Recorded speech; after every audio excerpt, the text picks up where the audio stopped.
ایک رو آنکھ نہیں فوج نینا دی سارے جسم دے ایک مسام دے موٹی کو لک لک اکھ ہوئے وہ تو دو اکھی دی گال نہیں پورے وجود کو اکھی بڑھا کے دے دے پین سجنا الطیف سرا من طلعته والشذب بدا من غفرته فسکرت ہنا من نظرته نینا دیاں فوجاں سر چڑھیاں یہ فسکرت ہنا ہے آپ کوئی عقل کو بے ہوش نہیں ہوئے بلکہ یہ جھاتے ہوش ہے اون جھاتے بھی آنکھ بڑا چھوڑی نے ہن سجنا کو دیکھن دے ویلے ہن سوچن دے ویلے نہیں رہے لہذا اپنے وجود کے ہر حصے کو یہاں تک کہ فرمائیں میں اپنے عقل کو بھی اکھی دے حوالے کر چھوڑے اے عقل ہن تیرے سوچن دے ویلے نہیں ہن سجنا کو دیکھن دے ویلے فسکرت ہنا من نظرته نینا دیاں فوجاں سر چڑھی تو جیرے دیکھن والے لوگ ہیں میرا سونا سجڑ حضور نے کو اپنے قریب کھڑے دیں حالت نماز ہی چی اور درس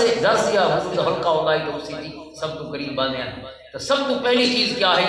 اللہ دی واج قرآن کریم جیرا قرآن کو جتنا بہتر سمجھیندہ ہے خالق کائنات کے سونے کے سچے رسول ہے اتنا اپنے قریب رکھے حضور جنازے پڑھیں غلامہ دے یہ اکٹھے تو اپنے قریب اس خدا میت رکھوے دے ہیں جنازہ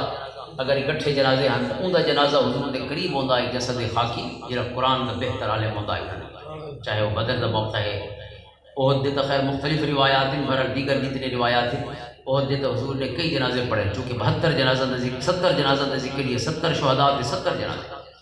اور ایک فقیر ہے جنہیں حضور نے 70 والی جنازہ پڑھے اور حضور نے چاچے حضرت امیر حمزہ رضی اللہ تعالیٰ عنہ حضور فرماتے ہیں چاچا پیار آوے کہ بے میت کو ہٹا چھوڑو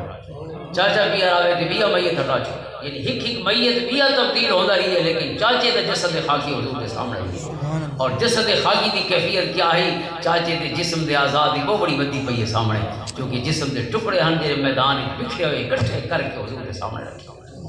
آپ نے انہوں نے جنازہ 70 واری پڑھا اور باقی جڑے غلام ہیں 69 غلام انہوں نے جنازہ وہ تبدیل ہو گئے لیکن چاچا حضور کے سامنے تشریف فرمایا اتنا حضور نے اکٹھے جنازے پڑھے ہیں تو اپنے سامنے فرمایا اوپر رکھو میرے قریب کہ جیرا قرآن کا سب تو اچھا جان والے ہیں پڑھنا لہذا یہ قرآن کا بندہ حافظ ہوئے کہ ود حافظہ مانگو یا وہ حفاظ دے بھی جو نہ ہوئے یا منفرد تے نمایاں